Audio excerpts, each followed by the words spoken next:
Welcome back to my channel, ASMR with Neve. I know it's been a long time no see, but I've just been busy and not really feeling filming a video, and I'm just going to be sort of filming when I feel like it and not sticking to a particular schedule, and I'm sorry about that because I know that's annoying if you are wanting to see more videos from me, but you can always put the little bell on if you want to get notified. But yeah, I am sorry about that. Today's video is going to be a true crime video. As always, just a little disclaimer before I start.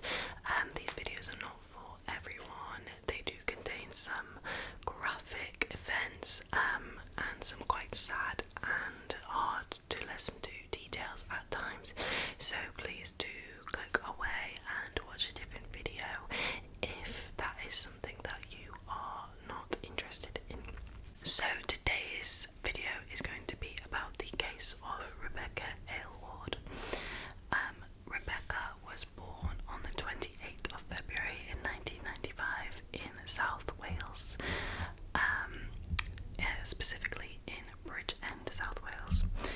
She was the oldest of three siblings, Jessica and Jack, who she was really close with growing up.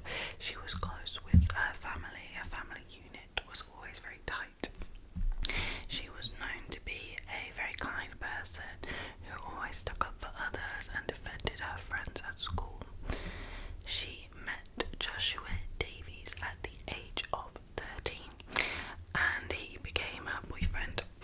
He was her first ever boyfriend, and he got on really well with her family, and they were both really well behaved at school, like model students, everything, and didn't get into trouble really. He used to collect antique guns and hunting knives, so although he was really good at school, that was sort of his hobby that he was interested in, which I think you could agree is a little bit strange for a 13-14-year-old to be interested in, but that's what he liked. One time when Jessica, Rebecca's sister, and Rebecca went round to Josh's, as they did quite often, they would hang out at both of their houses. Josh threatened Jess with a hunting knife as a joke. He managed to laugh this off, and they did eventually agree, and nothing happened after that, but that was sort of a red flag towards his behaviour, and it did scare both of the girls as well. He was also a talented artist, and he liked to draw monsters and devils. This was something that Rebecca thought was really cool. She was always really proud of how talented her boyfriend was at drawing, and she would show her parents and her family, wow, look, Josh drew this, look how amazing he is at drawing and artwork.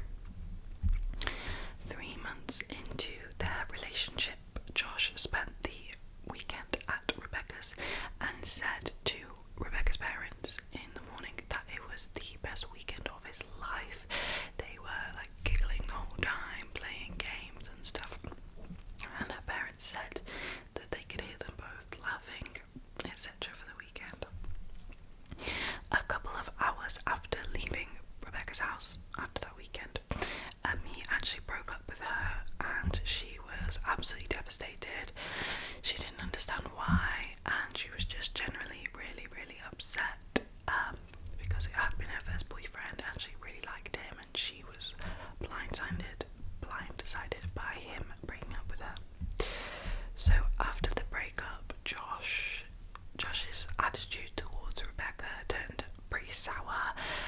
He started spreading rumours about her, saying that she was pregnant and bullying her in general, which was really strange to her because, again, that hadn't been anything nasty in their breakup at all.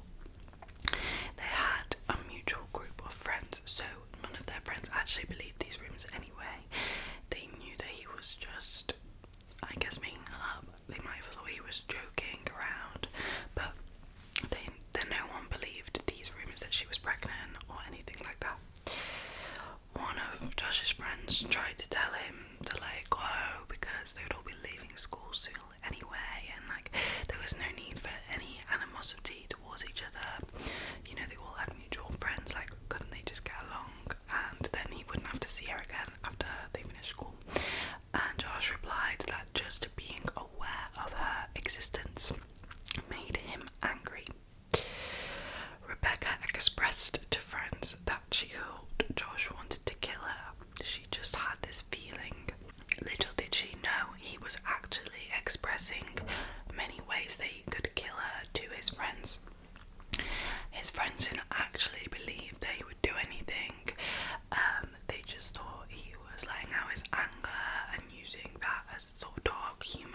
unnecessary malice behind it from their friends.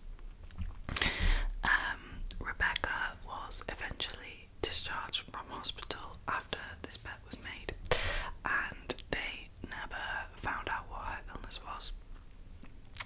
She returned to school in the September and just started afresh. She actually got a new boyfriend as well and was just trying to forget about the whole thing with Josh.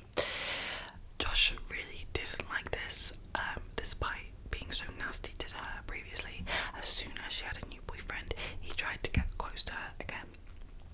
Lots of their friends, just thought that he wanted to get back with her. Rebecca still held a candle for Josh and would drop pretty much anything to be with him again. He actually asked her to break up with her new boyfriend, and eventually she did. On Friday the 22nd of October, Josh texted Rebecca out of the blue, asking to meet up and implying that it was because he wanted to get back with her.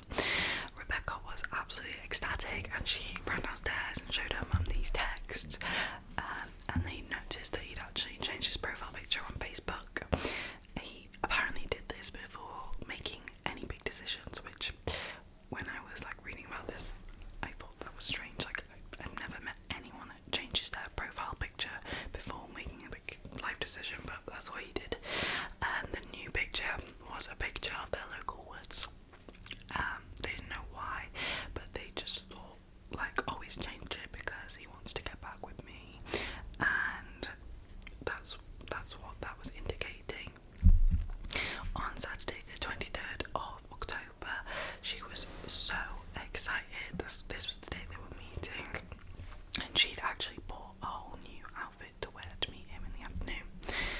Josh had his usual Saturday morning breakfast with his friends, but left a little bit earlier than usual to go meet Rebecca. As he was getting up to leave, he said to his friends, "The time has come," and then he left. They sort of didn't think anything of this. She got dropped off at the train station where they were supposed to be meeting. She waited there for 10 minutes and he didn't show up. He texted saying, "Change of plans, meet me at the park." So she walked to the park to meet him, but again he wasn't there, so she waited another 10 minutes, and then she just thought, well, he's probably not going to show up. She rang her mum to explain what was going on, and then Josh texted her while she was on the phone, telling her to meet him in the village. Her mum really wasn't happy about this, about her walking around town and being messed about in general. So she asked Rebecca to stay on the phone to her while she was walking to meet Josh, so she agreed. Again, when she got there, Josh wasn't there. So this was obviously frustrating to her, but after just a couple of minutes of waiting, she saw a boy walking down the hill that looked like Josh, so she said that on the phone to her mum. But her mum stayed on the phone until he was right there because she wanted to make sure she was safe and that she knew it was definitely him. Her mum, Sonia was her mum's name, said Josh would normally say something down the phone to her if they were together, just say hi or whatever, but he just didn't. It was silent. He didn't say anything. So Rebecca ended the call and went off with Josh. 5 hours later, Rebecca's mum, Sonia, had a text from Rebecca's auntie saying that she had tried to get in contact with Rebecca, but she wasn't able to. So could she just pass on this message to her? Her mum was worried at this because Rebecca was normally really, really good at answering her phone and making sure that it was charged and stuff like that. So she thought it was concerning that she hadn't answered the phone. She also realised that it was quite late and that she should have been back already. The plan was that they were both going to come back to Rebecca's house anyway, so it was weird that she hadn't heard from her and that she wasn't back yet. Sonia and Rebecca's auntie began searching for her. They went to the station, which is where she was dropped off originally, the park and the village, looking around the streets. Jessica and Rebecca's best friend were constantly calling the phones, both of their phones, Josh and Rebecca, to see if they would answer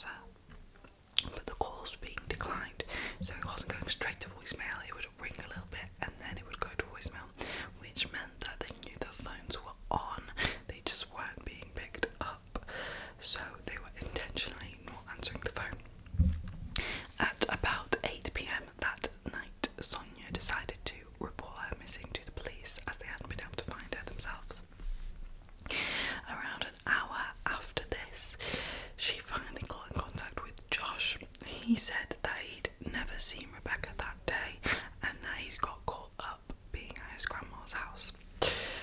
On Facebook, he'd posted that he was with friends, and he claimed they did call her when she was in the village, and he said he was just stuck at his grand's and wouldn't be able to meet her. He seemed very worried, and they both agreed to keep each other updated if they heard anything from her. All of her friends used social media to get information about her disappearance and hope that someone had seen her. Josh posted on Sonia's wall saying that he felt sorry for her as well, and he was active on social media. The searches by the police and others went into the night, so they were searching all night for her. One of Josh's friends saw the news story that was broadcast on the TV, I believe the local channel or what have you, and he told his parents that he was scared that Rebecca had been hurt by Josh because of the things that he'd been saying when they'd been out for breakfast and the bet to kill her. The parents rang the police and told them about this specific woods that their son had mentioned to them that he thought that Josh might have taken her to, because, you know, it was on his Facebook profile picture. They searched the wood and found Rebecca's body lying face down. Her post-mortem found that she had been hit in the back of the head with a rock several times, and her skull had actually caved in. She had died of brain injuries. The police immediately arrested Josh and one of his friends. Sonia actually told the police that Josh had to be innocent. She didn't believe that he would hurt Rebecca in any way. Police then actually told her that they believed that it was him. All of her friends were questioned as well, and they also said that they thought it had to be him that had hurt her and murdered her. The trial began in July 2011. During the trial, police discovered that this probably wasn't Josh's first attempt at killing her. In Josh's home, they found several bottles of homemade poison, which were made using deadly nightshade, foxglove, and Coca-Cola. It can't be proven that these were intended for her, like they didn't have a name on it or anything. And he did speak to his friends a lot, though, about poisoning her as one of the ways when he was talking about killing her. On a search of his phone records, the police found that days before the murder, he had texted his friend saying, "Don't say anything, but you might just owe me a free breakfast." On the day of her murder, about an hour after Rebecca had got off the phone to her mum, his friend texted saying, "Are you with Rebecca?" And he replied saying, "Define with," as in, like he was with her but she wasn't alive anymore, I'm guessing. His defence in court was that he was there but he didn't commit the murder. It was his friend, and he claimed that he and Rebecca played a joke on his friend, and then his friend had got mad and began hitting Rebecca over the head with a rock. The judge asked him to recreate how his friend had hit her. They could tell when he did this that he was doing this from memory of actually doing it himself, not of him watching it. One of Josh's friends testified that he had taken him to see her dead body. He told his friend that he initially tried to snap her neck, but it's harder than you think. So then, after he tried to snap her neck, Rebecca had realised what was happening, realised his intentions, and began screaming and trying to get away. And then he panicked, saw a huge rock on the floor, picked it up, and began hitting her in the head with it. He said the worst part for him was hearing and seeing her skull cave in, when he eventually confessed to doing it. On the 27th of July 2011, Joshua Davies was found guilty of the murder of Rebecca Aylward.